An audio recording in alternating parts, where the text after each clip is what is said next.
Então, gente, dando continuidade aqui à nossa segunda fase da Revolução Francesa, um dos momentos muito importantes é o chamado terror. O terror que vai ser protagonizado pelos jacobinos, e nós vamos perceber o quê? Uma radicalização do processo revolucionário. Um dos pontos importantes desse terror vai ser a chamada Constituição do ano 1, Constituição de 1793. Professor, por que essa Constituição ela é vista como a Constituição do ano 1? Porque para os jacobinos, o fato deles terem chegado ao poder, o fato dessa ascensão é vista como uma divisão ou um divisor de águas na história da França e do processo revolucionário. E aí, na leitura deles, a partir de agora, a história da França seria dividida nesses dois momentos antagônicos: antes dos jacobinos no poder e com os jacobinos no poder. Por isso que é chamado de a Constituição do ano 1. Uma coisa muito curiosa é que esses jacobinos, inclusive, eles vão mudar o nome dos meses do calendário francês. Aqui agora, nesse momento, nós vamos debater alguns pontos dessa nova Constituição que são extremamente importantes para a gente perceber as mudanças, se compararmos antes dos jacobinos e após os jacobinos no poder. O primeiro ponto que é muito importante que seja trabalhado é o chamado voto universal ou sufrágio universal. A partir de agora, o voto dentro da França, ele seria universal, ou seja, ele seria para todos. Todos, muitas aspas. Por quê? Porque o voto seria apenas masculino, ou seja, seria exclusivo dos homens. A partir de agora, não importa se você a qual classe você pertença, se você é rico ou é pobre, todos os homens ali na França têm o direito ao voto. E aí nós vamos perceber algo que é muito ruim. Por quê? Porque as mulheres francesas, elas participaram ativamente da Revolução, elas foram protagonistas no contexto revolucionário, só que no momento em que esses direitos deveriam ser estendidos para as mulheres, a participação cidadã a partir do voto deveria ser estendido para as mulheres, isso o quê? Isso não aconteceu. Outro ponto importante é a chamada lei do máximo ou a lei do preço máximo, que determinava o teto máximo para os salários e para o preço dos produtos. Por que essa mudança ela vai ser importante? Porque a inflação dentro da França, no meio do contexto revolucionário, ela era galopante, ou seja, o preço das coisas estava aumentando de uma forma exagerada, estava aumentando de uma forma absurda. E quando o preço dos produtos aumenta, o principal impactado é o quê? É o pobre, porque inicialmente ele já vive com pouco. Se o preço dos produtos aumenta, ele é o que mais sobrevive, ele é o que é mais atingido, ele é o que vai ter mais dificuldades para sobreviver. Isso é importante por quê? Porque a partir de agora nós vamos ter um teto máximo para os salários. Ninguém deve receber um salário exorbitante, porque isso só resulta no quê? Num acentuamento das desigualdades sociais. E o preço dos produtos ele vai ser congelado, ou seja, ele vai ficar ali estacionado em um determinado patamar. E qual era a ideia disso? De que se você é pobre, com o preço congelado, você vai ter minimamente o quê? A possibilidade de consumir. Você vai ter ali o mínimo para sobreviver com dignidade. Isso é bem intencionado, só que quando a gente analisa do ponto de vista econômico, isso é fadado a dar errado. Por quê? Porque a inflação ela não para de subir. E quando essa medida deixar de estar em vigor, o que vai acontecer mais uma vez com o preço dos produtos?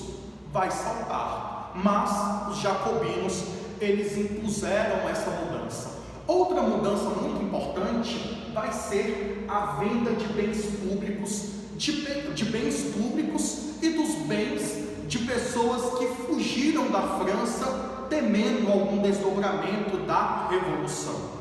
Por que os bens públicos, alguns bens públicos e os bens dessas pessoas foram vendidos? Nós vamos perceber aqui no contexto da Revolução Francesa que os impostos eles vão deixar de ser arrecadados da maneira devida. Consequentemente, essa não arrecadação ela vai impactar de forma muito brutal as finanças públicas. Portanto, esses bens foram vendidos com essa finalidade de reequilibrar as finanças públicas. Outra coisa que nós vamos perceber é que haverá uma reforma agrária, principalmente as terras dos nobres e da igreja, elas vão ser tomadas pelo Estado e elas vão ser distribuídas para camponeses em especial, desprovidos de terra. Mas elas vão ser simplesmente distribuídas assim de graça? É óbvio que não, gente. O governo jacobino criou uma espécie de financiamento onde os camponeses, ao acessar essa terra, deveriam pagar ou poderiam pagar essa terra num prazo de 10 anos. Isso era interessante também porque ajudava no quê? Ajudava a reequilibrar as finanças públicas dentro da França. Outro ponto muito importante é a abolição da escravidão nas colônias francesas. Nós vamos perceber que essa abolição ela não vai acontecer assim de uma hora para outra, numa espécie de cúmplice. A Constituição determinou as colônias francesas vão abolir a escravidão, porque não era bem assim, gente, porque tinha muito sujeito rico, existiam setores altamente poderosos que estavam ali, direto ou indiretamente, trabalhando com a escravidão. Mas essa abolição da escravidão vai ser muito importante quando a gente pensa no Haiti, que era uma colônia francesa, uma ilha ali no Caribe, e essa abolição da escravidão, juntamente com as ideias iluministas, esses dois elementos vão ser muito importantes para o quê? Para o processo de independência do Haiti. O processo de independência do Haiti, ele é especial porque ele é comandado, porque ele é chefiado, por quê? Por escravos negros de origem africana. E a partir desse processo revolucionário, vai ser criado aquilo que os historiadores chamam de haitianização ou o fantasma do Haiti. Isso era um temor que processos semelhantes acontecessem ali na América, por exemplo. Vamos imaginar o Brasil. Naquele momento, grande parte da população brasileira era composta por escravos de origem africana. Por que é o fantasma do Haiti? Do que se tinha medo? Era justamente de que algo parecido acontecesse no Brasil.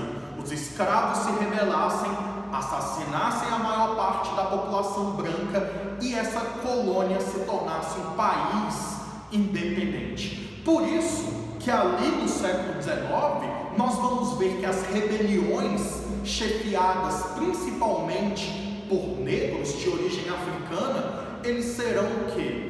Massacrados de uma maneira brutal, para que eles servissem de exemplo. Mas esse ponto aqui, do chamado fantasma do Haiti, ele é muito importante. E outro fator que é muito importante é que, a partir de agora, estaria sendo organizado 2 comitês, em que os jacobinos iriam governar a França a partir deles. O Comitê de Salvação Pública, que seria o executivo francês, e o Comitê de Segurança Pública, que seria encarregado de investigar e descobrir suspeitos ou seja, sujeitos que eram vistos como perigosos para os jacobinos, perigosos para a revolução. Após a descoberta desses sujeitos, quem é que estava encarregado para punir os chamados inimigos da revolução? O Comitê de Salvação Pública. Contudo, mesmo com os jacobinos no poder, nós vamos perceber que ainda paira sobre a França o perigo da contra-revolução, porque os jacobinos, eles não conseguiram estabilidade no poder. Girondinos ainda estavam se articulando, querendo retomar o poder. Nobres, ainda mesmo com a morte do Luís XVI, eles queriam o restabelecimento do absolutismo. Portanto, gente, nós vamos perceber que com os jacobinos no poder, ainda haverá o quê? Instabilidade dentro da França, tanto interna quanto externas, porque os países que eram contra essa revolução que estava acontecendo na França, essa revolução burguesa, eles queriam a todo custo o quê? Acabar com a mesma. E nós vamos perceber que no plano interno, o governo dos jacobinos ele vai ser dificultado por uma série de traições, por uma série de conspirações, destruições de fábricas de armas, navios, portos e etc. O exército francês ele vai ser muito importante nesse contexto, porque ele não vai permitir que esses invasores estrangeiros entrem e tomem a França. Contudo, a partir desse momento de instabilidade, nós vamos perceber que os jacobinos eles vão partir para medidas mais drásticas, para medidas mais radicais. E é por isso que um dos pontos principais é a radicalização. Essa radicalização, gente, ela está vinculada ao que vai ser chamado de o terror, ou o período do terror. Porque nesse momento vai ser aprovada a chamada Lei dos Suspeitos. Qualquer sujeito que fosse visto como um suspeito, como um suposto traidor da revolução, ele seria o quê? Preso e executado de uma forma cruel. Ou seja, os jacobinos eles estavam utilizando do medo, eles estavam utilizando do terror para o quê? Para controlar a população dentro da França. Vai ser nesse momento que nós vamos testemunhar que milhares e milhares e milhares de pessoas vistas como inimigas da revolução vão ser o quê? Guilhotinadas. Tanto que tem um discurso clássico do Robespierre que ele fala: a partir de agora nós vamos nivelar as pessoas dentro da França, os inimigos da revolução, pelo pescoço. Vai ser iniciado o terror, ou seja, essas pessoas elas vão ser guilhotinadas. Contudo, nós vamos perceber também que era tanta gente sendo executada, era tanta gente sendo morta na guilhotina, que em alguns momentos não era possível matar a quantidade de pessoas determinadas num único dia pela guilhotina. Outra estratégia para executar esses inimigos da revolução era o quê? Afogá-los no rio Loire. Uma coisa que nós vamos perceber é que para os jacobinos essas execuções eram uma forma de acabar com os inimigos da revolução. Só que essas execuções elas meio que acabaram sendo banalizadas. Pessoas estavam sendo executadas por criticarem os jacobinos, por não concordarem com aquilo que estava acontecendo, ou simplesmente por ter uma visão política contrária àquele momento. E aí, uma parte da população francesa começou a questionar justamente isso. Num determinado momento, os jacobinos eram contra os tiranos da França.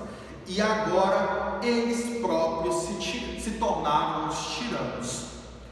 Com o passar do tempo, nós vamos perceber que esses jacobinos, eles vão começar a patinar, principalmente graças ao aumento das denúncias que estavam sendo feitas naquele momento, de pessoas que eram inimigas da revolução e etc. Alguns jacobinos começaram a questionar aquela metodologia, aquele modelo de execuções exacerbadas.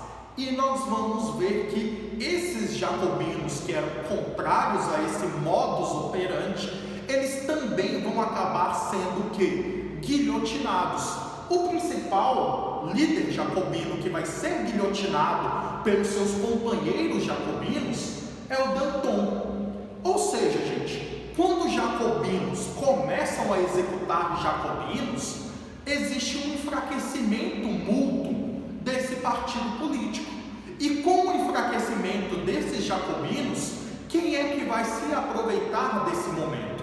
É justamente os girondinos. Eles vão perceber que os jacobinos estão enfraquecidos, a população está questionando eles, e esses girondinos eles vão se reorganizar e vão arquitetar um contragolpe, o chamado Nove Termidor ou a ação termidoriana. Com o Nove Termidor, nós vamos perceber que os jacobinos eles são retirados do poder pelos girondinos e as suas lideranças, em especial Robespierre, o líder máximo dos jacobinos, ele vai ser o quê? Executado junto com outros companheiros. Ou seja, gente, com esse Nove Termidor, nós encerramos a segunda fase da Revolução Francesa e chegamos na última fase, na terceira fase, a fase do diretório, que essa fase vai de 1974 a 1979. Mesmo com os girondinos no poder, nós vamos perceber que durante esses 5 anos a França ainda sofria com a instabilidade. Nós vamos perceber que com a ascensão da alta burguesia, com a ascensão dos girondinos ao poder, a perseguição aos jacobinos, ela se torna o quê? Uma pauta, é uma espécie de vingança, é uma espécie de vamos lavar o sangue que vocês derramaram com o sangue que agora nós vamos derramar. Ou seja, uma vingança. A lei do máximo, ela foi revogada, é óbvio que a população ficou indignada, porque quando a lei do máximo ela foi revogada, haverá um salto substancial no preço dos produtos e isso impacta principalmente os mais pobres. Com a Constituição do ano 3, nós vamos perceber que a partir de agora a Constituição ela iria seguir as diretrizes de um governo girondino. Nós vamos ver algumas mudanças, como por exemplo, o legislativo dentro da França, ele se torna um legislativo bicameral, ou seja, teremos 2 câmaras no legislativo, a Câmara dos Deputados e o Senado. A Câmara dos Deputados, que era o Conselho dos 500, ou seja, 500 sujeitos, que tinham como principal responsabilidade a elaboração das leis dentro da França. E o Senado, que era o Conselho dos Anciãos, que eles iriam o quê? Lavrar as decisões ou não da Câmara dos Deputados, do Conselho dos 500. Se aquela lei fosse interessante, o Senado aprovaria e essa lei iria seguir. Se não aprovasse, essa lei obviamente seria engavetada. E o diretório, que era o executivo, 5 diretores escolhidos por esse legislativo, eles seriam os responsáveis por governar a França nas questões da diplomacia, aplicação das leis, nomeação de altos funcionários públicos e a nomeação de ministros. Contudo, mais uma vez, repito, eles não vão conseguir se estabilizar no poder. Por quê, gente? Porque as ameaças externas ainda existiam. As ameaças internas também existiam. Nós vamos ver que países como Inglaterra e Áustria continuavam com essa ideia de invadir a França. nós vamos perceber que ainda nobres absolutistas queriam retomar o poder dentro da França e reinstalar o absolutismo. Nós vamos perceber que jacobinos sobreviventes queriam retomar o poder. Ou seja, gente, havia todo um contexto de instabilidade. Os girondinos, eles precisavam de um apaziguador. Eles precisavam de um sujeito que retomasse, que recuperasse a paz e a estabilidade dentro da França. E que sujeito, gente, seria esse? Seria Napoleão Bonaparte. Napoleão Bonaparte, que era um jovem general que havia se destacado em campanhas militares, tanto internamente quanto externamente, era um sujeito altamente popular nas camadas mais baixas. Ele foi visto pelos girondinos como esse o quê? Apaziguador. Como esse sujeito que era amado pelas classes inferiores, era respeitado pelas classes superiores, e que ele, posto no poder, seria um sujeito que na leitura dos girondinos seria, como eu posso dizer, poderia ser um cara manipulável, poderia ser um cara controlado por esses girondinos para atender os seus interesses. Portanto, gente, a Revolução Francesa, ela acaba no chamado golpe do 18 Brumário. Muito importante esse ponto, porque quando acontece o 18 Brumário, o diretório ele deixa de existir e quem passa a governar a França é o chamado consulado triplo. 3 cônsules iriam o quê? Governar a França. Contudo, 2 desses cônsules, eles eram cônsules apenas de quê? Apenas de fachada. Existia um cônsul principal, um cônsul, o primeiro cônsul, que seria Napoleão Bonaparte, e ele, através do exército, através de uma maneira ditatorial, iria governar a França, seguindo os interesses dos girondinos e afastando essas ameaças, tanto internas quanto externas. Ou seja, gente, com o 18 Brumário, com a ascensão de Napoleão Bonaparte, nós encerramos o conteúdo da Revolução Francesa.